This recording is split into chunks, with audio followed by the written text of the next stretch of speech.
लेकर भाग गई। 3.5 लाख रुपए कैश था अच्छा और 5.5 लाख रुपए का जेवरात था अच्छा। और 1 लाख रुपए लड़के के यहाँ सिक्का में पहुंचाया गया था। हाँ। और जो 2 मोबाइल थे उनके, वो भी मैंने ही दिलाए थे, 2 भी मोबाइल। अलीगढ़ सुनवाई नहीं दे रही।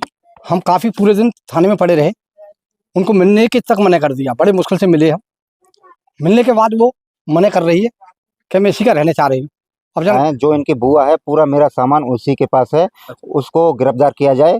उसके पास मेरा पूरा सामान मिलेगा, क्योंकि जो मेरा मोबाइल चालू है आज भी, वो पूरा ये बोल रहे मोबाइल खो गया, फेंक दिया, ये हो गया। वो मोबाइल मेरा ऑन अभी भी है, वो मेरे ही 2 मोबाइल हैं। इसकी बुआ को भी गिरफ्तार किया जाए पूरा। ना जाने क्या जादू किया है।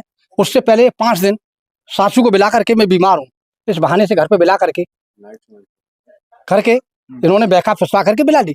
अब हमारी जितना समाज है, हमारा समाज भी कुछ नहीं सुनना। बताइए, नेता है, विधायक है, नायक समाज के तमाम है, कोई भी सुनवाई नहीं ले रहा। हमारी थाने में नहीं। मेरा स्टार्टिंग में जो मेरा जेवरात और ये सब घर से लेके फरार है, ये मेरा सामान मुझे मिल जाना चाहिए। इसके बाद इन दोनों की जेल होनी चाहिए। हमारी ना सुनवाई, हमारी कुछ भी। लड़के को भी बंद कर रखा है, लड़की को भी, वो दोनों को भी, और उसको भी। लड़की के बाप उठा रहे हैं साहब, हमारी सुनवाई दी जाए। गरीब आदमी है और वो महिला रहना चाहती है, उसको रखाने को भी राजी है मालिक। वो आ सकती है चीज बेबर मिल जाए तो लड़की की बच्ची की शादी कर दें। अगर सुनवाई नहीं होगी तो आगे क्या कदम आगे ये उठाएंगे। वो ये कह रहा है थाने पे ही दम तोड़ दूंगा, चाहे मरना मंजूर है मुझे, तो सुनवाई नहीं होगी थाने पे। मतलब थाने पे लड़की के पिता कह रहे हैं, मतलब वो सास जो थी उनके पति कह रहे हैं कि हम थाने पे दम तोड़ देंगे। थाने पे दम तोड़ दूंगा, चाहे कुछ भी हो। वहीं पे गए, वहीं पड़े हुए हैं, कई दिन हो गए साहब, कोई सुनवाई नहीं हुई। योगी जी से मेरी यही गुजारिश है, जैसे पत्नी फरार हुई थी, ये 5.5 लाख रुपए का जेवरात, 3.5 लाख कैश, 1 लाख रुपए मेरा वहाँ पे सिक्के में पहुंचाया गया था। ये योगी जी से यही मांग है मेरी, ये सामान जल्दी से जल्दी बरामद किया जाए। पुलिस इसमें एक्शन नहीं ले रही है। 3 दिन महिला को पकड़ने के बाद 3 दिन थाने में हो गए, कोई उनके खिलाफ कार्रवाई शुरू नहीं हो रही है। अच्छा, जितेंद्र कुमार जी, वो जो सास भागी है वो आपकी पत्नी है? जी जी। और आरोप ये लगा है कि आप लोग बता रहे हैं कि आपकी बेटी की शादी के लिए कर्ज लेकर आप लोग पैसा लिए, कर्ज लेकर सोना चांदी जेवर बनवाए, वो सब कुछ लेकर भाग गए। जी, पूरा भी लेकर भाग गई। 3.5 लाख रुपए कैश था। अच्छा। और 5.5 लाख रुपए का जेवरात था। अच्छा। और 1 लाख रुपए लड़के के यहाँ सिक्का में पहुंचाया गया था। हाँ। और जो 2 मोबाइल थे उनके, वो भी मैंने ही दिलाए थे, 2 भी मोबाइल। अलीगढ़ से इन दोनों की प्रेम कहानी स्टार्ट होती है और नेपाल तक जाती है। नेपाल तक इन लोगों का सफर सिलसिला चलता है और पकड़ लेती है, यही लोग अपने जो है आ जाते हैं। तो क्या कुछ बातचीत हुई आपसे? जी, मुझसे कोई बातचीत नहीं है। जैसा यहाँ से पुलिस रवाना हुई थी इनको पकड़ने के लिए, तो इनका कोई घर वालों की साजिश पूरी है इसमें। अच्छा। उन्होंने पुलिस जाने से पहले ही फोन में इनकी बातें हुई हैं शायद। हाँ। ये 1 दिन पहले ही इधर आ गए, इधर से पुलिस रवाना हुई है। हाँ। और इधर घर वालों का फोन बिना बातचीत हुए ये घर थाने में आके सिलेंडर हो गए हैं। हाँ। जहाँ भी आए, इनकी एक बुआ है, हाँ। ये आके वहाँ रुके हैं, उसके पास दातो थाने में सिलेंडर हुए हैं। उसके बाद मटरक थाना में आए हैं। जो इनकी बुआ है, पूरा मेरा सामान उसी के पास है, उसको गिरफ्तार किया जाए। उसके पास मेरा पूरा सामान मिलेगा, क्योंकि जो मेरा मोबाइल चालू है आज भी, वो पूरा ये बोल रहे मोबाइल खो गया, फेंक दिया, ये हो गया। वो मोबाइल मेरा ऑन अभी भी है, वो मेरे ही 2 मोबाइल हैं। इसकी बुआ को भी गिरफ्तार किया जाए, पूरा सच वो बताएगी। फर्स्ट जैसे वहाँ से आए थे, जहाँ भी गए थे, जैसे वापिस आए हैं तो अपनी बुआ के पास रुके हैं, उसके पास दातो थाने में गए हैं। आपको न्याय दिलाने के लिए तमाम लोग जो आवाज बुलंद कर रहे हैं। और यदि आपकी बात प्रदेश के मुख्यमंत्री, माननीय मुख्यमंत्री योगी आदित्यनाथ जी तक जाए तो क्या कुछ सिफारिश करेंगे? किस तरीके का न्याय चाहते हैं आप? जी, योगी 3 दिनों से महिला को थाने में बैठाया गया, कोई कार्रवाई नहीं हो रही है जी। मेरा सामान जल्दी से जल्दी दिलवाया जाए। अच्छा, किस प्रकार की कार्रवाई चाहते हैं? जी, मेरा स्टार्टिंग में जो मेरा जेवरात और ये सब घर से लेके फरार है, ये मेरा सामान मुझे मिल जाना चाहिए। इसके बाद इन दोनों की जेल होनी चाहिए। अच्छा, क्या पत्नी को वापस अपने घर में रखना चाहते हैं? जी, अगर घर में मैं बोल रहा हूँ, अगर अपने बच्चों के पास आना चाहे तो अभी भी आने का उसके लिए वक्त है। और हाँ जी, और ये सामान मेरा मिल जाना चाहिए। क्या पत्नी से आप बातचीत किए कुछ? जी, मुझसे कोई सवाल जवाब नहीं हुआ। वो थोड़ी सी बात हुई थी, वो बोल रही थी मैं इसी के रहूंगी। अच्छा, वो आपने सामान के बारे में नहीं कहा कि सामान नहीं मिलेगा तो बेटे की शादी कैसे होगी? जी, वो 200 रुपए बता रही है, मैं 200 रुपए लेके गई थी, इससे अलावा कुछ नहीं। पूरा झूठ पे झूठ बोली जा रही है। हाँ। बोल रही है मैं उसी के रहूंगी। मैंने फिर भी उसके लिए मौका दे रखा है। हाँ। तो अपने बच्चों के पास वापिस आ जाए, जो कुछ हुआ चलो सब कुछ माफ है। क्या पुलिस सब कुछ माफ करेंगे? बड़े दिन का परिचय देंगे? जी, मैं पूरा सब कुछ माफ करने के लिए राजी हूँ। अपने बच्चों के पास वापस लौट आए और जो मेरा सामान है उस लड़के के पास, वो मेरा सामान बरामद किया जाए। आप सोचिए कि इतना बड़े दिल का परिचय दे रहे हैं, कह रहे हैं बच्चों के खातिर मैं उस महिला को एक्सेप्ट कर लूंगा, उस महिला को जो इनके इज्जत को तार तार कर दी, इनकी मान मर्यादा को धूमिल कर दी और कहीं ना कहीं गांव की प्रतिष्ठा के साथ खेल गई। और सोचिए कि कितनी बड़ी शर्मनाक घटना है। इसके पहले आपने कभी सुना था इस तरीके से सास दामाद के जी साथ भाग कभी गई? भी नहीं हुआ है, पहला चांस है हिंदुस्तान के अंदर। और ये भी वो पत्नी आपके ऊपर आरोप लगा रही कि आप उसके साथ बदतमीजी करते थे, मारते थे, पीटते थे दारू पी के। क्या सच्चाई है जी इसमें? पूरी सच्चाई है, ये पूरा गांव मेरे साथ है, ऐसा कुछ भी नहीं है। अब वो जैसे उस लड़के के साथ जाने की बोल रही है, हाँ। सारी वो लड़के ने उसको पट्टी पड़ा रखी पूरी, वो उसी के खिलाफ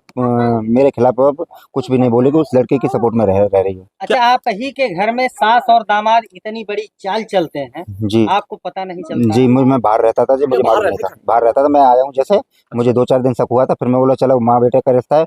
वो अपने आप को कृष्ण बताता था, कैसा ये शक अपने हुआ आप को था? राधा बताती थी, ऐसा करके बात करते थे। ये मुझे आज कृष्ण ध्यान आया है। राधा और कृष्ण बताती थी? नहीं नहीं, राधा नहीं, यशोदा बताती थी। ये मेरी, वो लड़का बोलता था तुम मेरी यशोदा जी माँ हो, हाँ। मैं कृष्ण हूँ, हमारा बहुत ऐसे ही बात करते हैं। मैंने कुछ फोन के बारे में डाटा था तो हाँ। वो कृष्ण बनता था, ये यशोदा मैया बनती थी। इसका प्यार के बारे में मैंने कुछ ज्यादा रिस्क नहीं लिया था। और आपको कभी नहीं लगा था कि ये सास जो है दामाद जो है सास को लेकर भाग जी जी जाएगा? मुझे कभी भी नहीं लगता था, जब वो यशोदा माँ समझता था इसको, तो इसीलिए मैंने कुछ भी नहीं बोला। अच्छा, आपके सामने भी क्या फोन से बातचीत होती थी दोनों की? कभी आपके सामने फोन से बातचीत होती थी? जी जी मेरे सामने नहीं हो, फोन पे कान पे फोन लगा के करती रहती थी। मैं घर पे बैठा रहता था, इधर उधर घूमती रहती थी, बात करती क्या रहती थी। बच्ची की शादी के लिए आप लोग अब तो हिम्मत अभी नहीं जुट पा रहे हो क्योंकि पैसा कौड़ी तो कुछ नहीं जी जी होगा? कुछ भी नहीं कहीं है। बातचीत चल रही है? नहीं कहीं बातचीत नहीं, जब तक ये मेरा सामान बराबर नहीं कराएगा उसके बाद में मैं रिश्ता बच्ची के लिए कर दूंगा। अगर वो सामान नहीं मिला तो क्या आपके बेटे की शादी हो पाएगी? सामान नहीं मिला तो मैं कहाँ से कर दूंगा जी, मेरे पास 2 रुपए भी छोड़ के नहीं गई है। कैसे कैसे व्यवस्था किए थे आप? जी कितने का कर्ज, जी कितना पैसा था? पूरा सब कर्ज का ही है। इसमें 1-1.5 लाख रुपए घर का था, बस पूरा सारा पैसा कर्ज का लिया हुआ था मेरे पास। क्या करते थे आप? जी बिजनेस करता हूँ, फेरी करता हूँ मैं कपड़ों की। सोचिए कि ये पति आज बता रहे हैं कि किस तरीके से फेरी करके, आप सोचिए कि फेरी में कितनी कमाई होती थी, कितनी आमदनी होती थी, और उस आमदनी में जो है अपना जो है 1-1 रुपए बचा के लाखों रुपए इकट्ठा करते हैं बिटिया की शादी के लिए। और जो है एक फोन देते हैं, वही फोन जो है काल बन जाता है, जिसके कारण आपकी पत्नी को यानी सास को लेकर दामाद वो फोन फरार दिया हो जी जाता है। जी जी वही फोन जो है, वही फोन, हाँ। फोन आप लोग ही खरीद के दिए थे? जी पहले उसके पास पुराना था, वो खत्म हो चुका था। उसने मुझे बोला पापा जी एक मुझे मोबाइल दिला दो, मेरा फोन बिल्कुल बेकार हो चुका है। हाँ। मैं बोला चलो शादी का टाइम नहीं, मैंने शादी का भी बोला तो मैं शादी में ले लेना। हाँ। कि नहीं मुझे बात करने के लिए अभी चाहिए, इधर उधर से फोन आते हैं। तो मैं बोला चलो ठीक है, शादी तो होने वाली है इसके साथ, चलो दे देते। तो 1 तारीख को मैंने नया मोबाइल दिलाया। तो आपको दामाद को नया मोबाइल दिलाया? 1 तारीख को नया मोबाइल दिलाया। सोचिए कि 1 तारीख को नया मोबाइल दिलाए और आपसे कहा कि पापा जी मुझे मोबाइल जी दिला जी दीजिए। मुझे बोला पापा जी मेरा मोबाइल खराब हो चुका है, मुझे शादी से पहले एक मोबाइल दिला दो। तो ये आया है अलीगढ़ से मैंने इसको मोबाइल दिलवाया। क्या सास को मम्मी कह के बुलाता था? जी क्या जी कह के? मम्मी कह के बुलाता था, यशोदा माँ भी बोलता था। यशोदा माँ भी जी बोलता जी था। जी और इतना बड़ा कांड कर दिया जी जी माँ के दामाद को इसके क्या बारे में कहती थी? रिएक्शन लिया जाए। जो जिसको यशोदा बोलता था हाँ। उसको अब पत्नी कैसे बना सकता है, इसका सवाल जवाब ये है। सास इसमें दामाद को क्या कहती थी? कड़ी से कड़ी कानून कार्रवाई की जाए। हाँ। इसको जेल भी होनी चाहिए। अच्छा, आपकी पत्नी यानी सास जो है उसको दामाद को क्या कहती थी? दामाद को दामाद भी कहती थी और कृष्ण भी बोलती थी, ये यशोदा माँ बनती थी। इतना मैं सुनता था फोन में, बाकी जो बातचीत होती थी उसका मुझे कुछ कंफर्म नहीं है। यदि आप किस तरीके की कार्यवाही की मांग करते हैं अपने दामाद के साथ जो आपकी पत्नी को लेकर भाग गया यानी सास को लेकर भाग जी गया? जिस तरह से वो कृष्ण बनता था, ये यशोदा बनती थी, तो ये तो बहुत पवित्र रिश्ता था। अब इसमें इन्होंने घिनौना काम कैसे करा, इनको सजा मिलनी चाहिए और मेरा सामान बरामद और सजा मिलनी चाहिए, सामान भी बरामदी होनी चाहिए। क्योंकि एक तरफ जहां बिटिया घर पर बैठी है और दूसरी तरफ पति जो है बड़े दिल का परिचय देते हुए ये बात कह रहा है कि छोटे छोटे बच्चों का सवाल है, क्योंकि उनके भविष्य से जुड़ा हुआ सवाल है। इसलिए यदि वापस आती है तो सब कुछ पुरानी बातों को भूल कर हम अपने यहाँ रखने के लिए एक्सेप्ट हैं, तैयार है पूरी तरीके से। आज ये बात कहना है और चाहते हैं कि उस लड़के के ऊपर उस जिस तरीके से 420 जो दामाद निकला, इनका जो दामाद 420 निकला, उसके ऊपर कार्यवाही किया जाए, कड़ी से कड़ी कार्यवाही किया जाए, ताकि और किसी माँ का और किसी जो है सास का जीवन न खराब जी जी इससे आगे किसी के साथ ऐसा ना कर सके। कड़ी से कड़ी कार्रवाई होनी चाहिए। इसको मैं बोल रहा हूँ उम्र कैद कराई जाए या फिर फांसी की सजा दी जाए। अंत में योगी आदित्यनाथ जी से क्या कुछ कहना चाहेंगे? जी मैं योगी आदित्यनाथ से यही कहना चाह रहा हूँ, हाथ जोड़ के विनती है मेरी उनसे। जो यशोदा माँ कह के बोलता था और वो खुद को कृष्ण समझता था, इसने इतना बड़ा घिनौना काम किया है, हम कभी भी सोच नहीं सकते थे। इनको कड़ी से कड़ी सजा मिलनी चाहिए। योगी जी से मेरी यही रिक्वेस्ट है।